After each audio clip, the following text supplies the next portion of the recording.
Okay, Chief, the easy part. First, last name, and then the spelling of your first last name. Yeah, it's Mark Forsberg, MarkForsberg.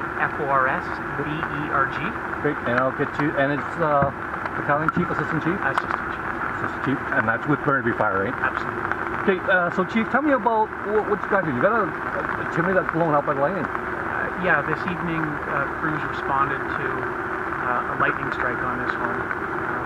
We had 20 crews respond, and lightning had struck the main chimney on the home, and it ended up involving the B vent where the furnace and hot water tank vented.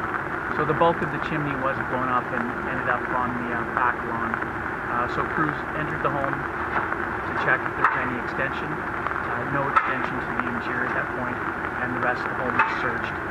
So at this point, we have crews that are going to ensure that there is no further extension, and they're going to button up the roof to make sure there's no water damage, so the homeowners are secure. Okay, and I guess there was nobody that was injured. There was no injuries at this point.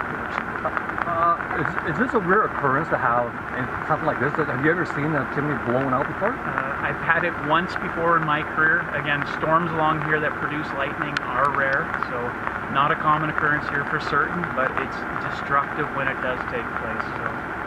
I guess it's also pretty scary because I was just here and one of your firefighter was up on the roof there, and all of a sudden he sees lightning. And did you tell him to come down? Absolutely. The officer who's in charge at the time made a good call in getting members off the roof at that point, so we did all of our work from the inside of it. Yeah, hazardous conditions for certain. Good. I think that's all I need. Okay. Great.